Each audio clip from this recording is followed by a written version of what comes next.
Hello everybody and welcome back. Today we're going to do some motor mounts. I had bought the TransDAP kit for small block Mopar and had to figure out a lot of stuff on how they mount up. They're not exactly easy to figure out. But what we're really going to do today is build the major 4 plates and weld them to the frame.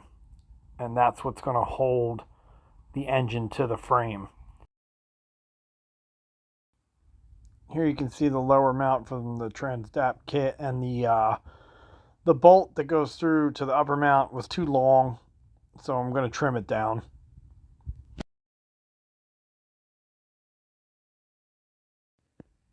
So one of the things that I had to keep in mind was to make sure there was enough of that threaded post there after I cut it to put the washer, lock washer, and nut back on. So I had to cut it at the right spot. Here you can see it's cut. I just hit it with the grinder and the cutoff wheel. But what you want to do is make sure you file these edges down. Just hit it from like those 2 angles. That way you can get the nut back on without fighting with a buggered up thread that's a real pain in the butt. Should go on pretty easy once you clean it up a little bit.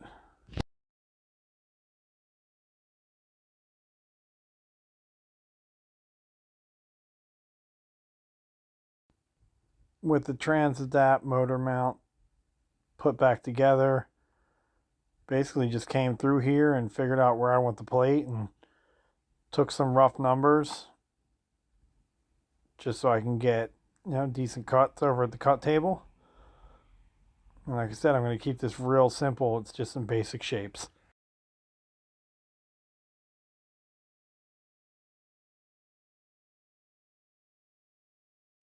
What I'm measuring for right here is how tall the plate can be. I wanted the plate to be as tall as it could be. That way I can get the longest weld possible to the frame.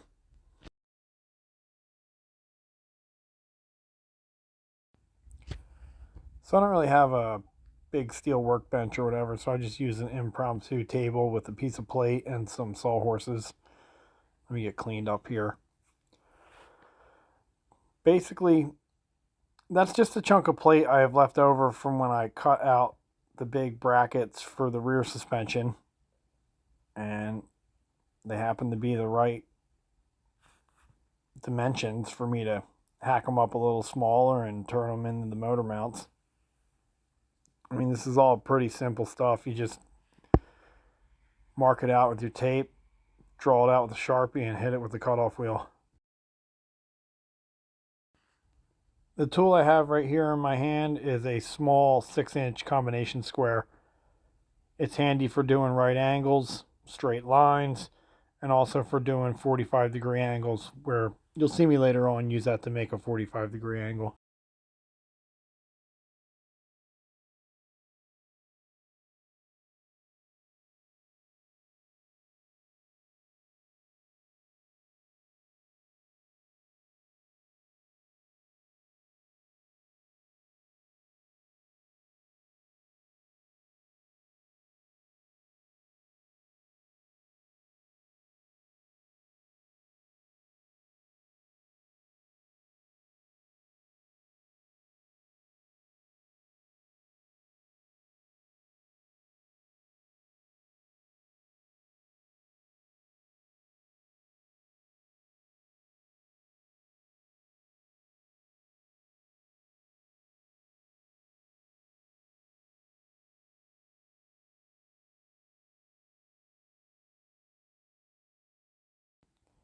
After cutting out the piece completely, I took an abrasive wheel and just knocked down the corner.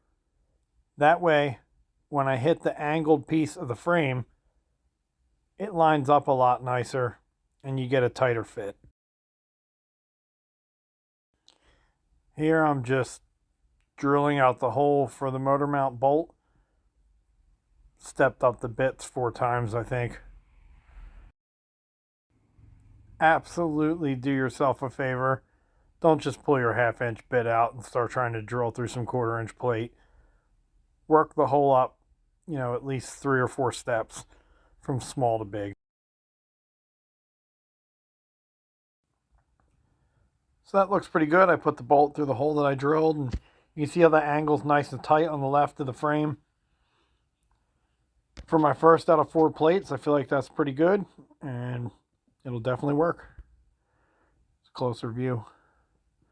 There you can see I got the second plate in the background.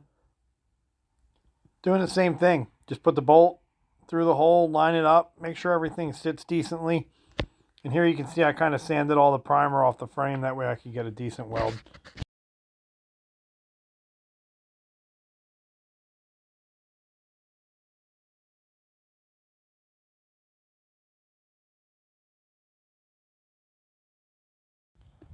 I got the first 2 plates mocked up. Basically, I'm just going to hold them tight to the frame, hit it with a couple tack welds, and get everything decently lined up. Not going to go crazy and just go in and weld it all right away. Want to just tack them in and make sure everything sits good. Immediately next to my right hand, you can see a little bit of the plate that I forgot to cut off. So we'll have to go back and cut that off later because I ended up welding it in without trimming that down first. My bad.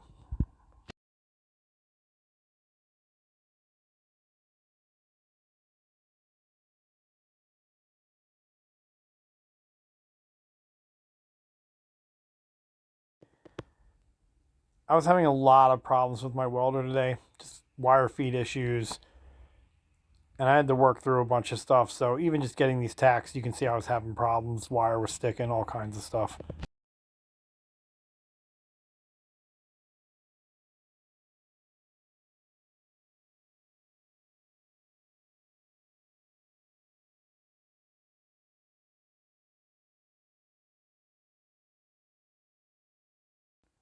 This is the driver's side, and because of the steering box, there's even less room.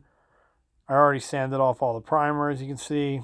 Just used a little die grinder and got in there real quick and knocked it down.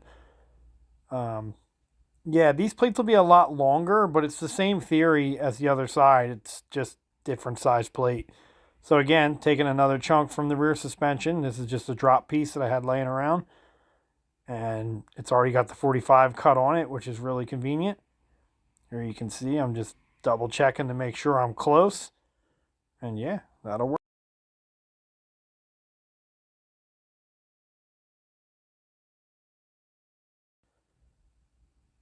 So I cut off the excess that I didn't need.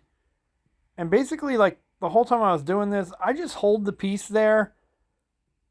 I get it where I want it in relation to the mount, and I just cut off what I don't need. And here I am again, just taking the abrasive wheel and just knocking that corner off and giving it like a little bevel all along the edge. And that way it sits correctly and sits better on the edge of the frame rail.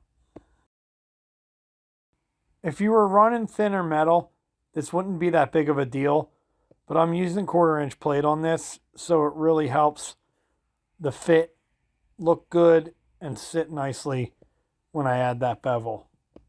Thinner material, I wouldn't be doing this though.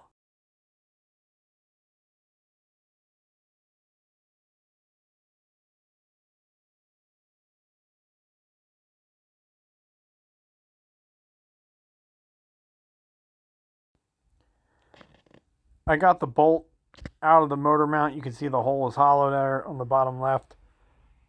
I'm just going to fit the piece to exactly where I want it. And then one of the things I do is I draw a Sharpie line down the frame, and that shows me where to put the pieces back the next time after I drill it. It's just a way to locate where it was the first time. I'm going to cut that top corner off, and I'm going to take the bottom corner off and just make the piece look a little better.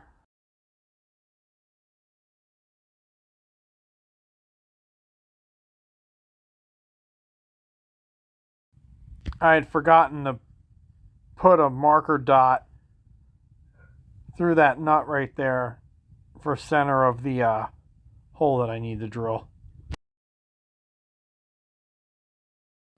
Earlier I had mentioned using the combo square to do a 45-degree angle, and there it is right there where I put my finger down right there. Just put that against the edge of whatever you're cutting use the top of the ruler to draw your line, boom, you got a nice little 45-degree right there. Couldn't be easier.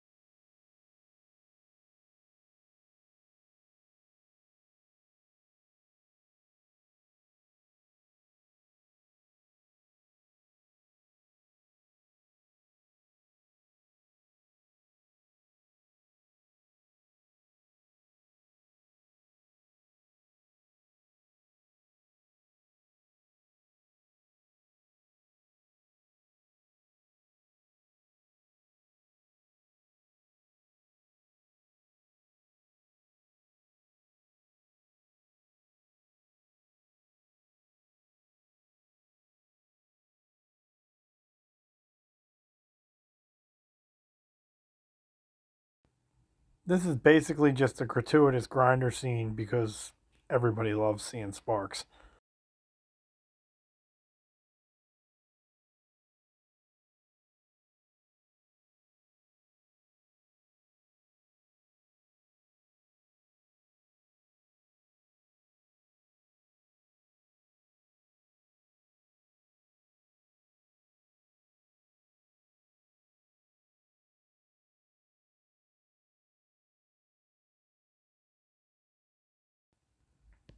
And there's another one of them. I think that's 3 out of 4. It's got the hole drilled. It's got the bevel edge on it. It's ready to go.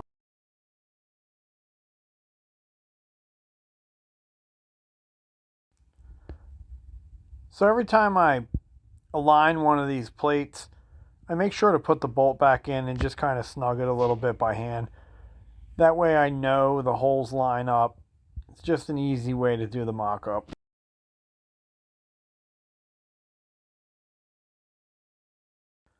The third plate there fit pretty good, so just going to put it back on my Sharpie line, make sure it lines up, hit it with a couple tacks.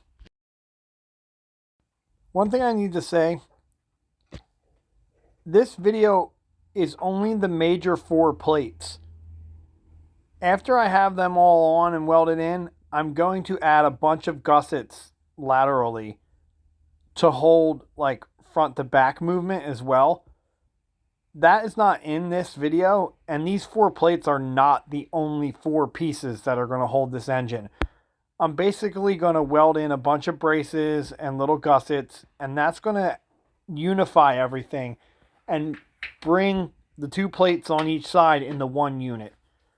I probably won't make a video for that because it's, I don't know, to me that's just kind of silly. This is the meat of the project, so I wanted everybody to see this.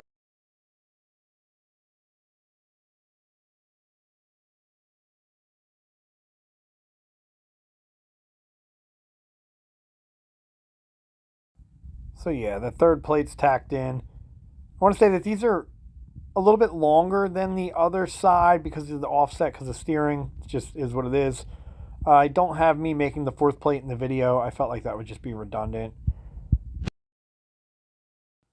So after making the 4th plate and welding everything up, I was able to take the weight off the crane and put that engine on those mounts for the first time. I don't think this frame's ever had a V8 in it before, and I'm happy to put one in there. Don't mind my horrible welds. Like I said, I was having a lot of problems tonight with my wire feed. Eventually I got it running a little smoother, but it was giving me a lot of trouble. But there you have it. There's all 4 plates in. We're going to have to make some gussets and some other bracing for them, but that's the entire engine sitting there with the transmission on its own weight. So I'm happy with that. Have a good night, everybody. See you next time.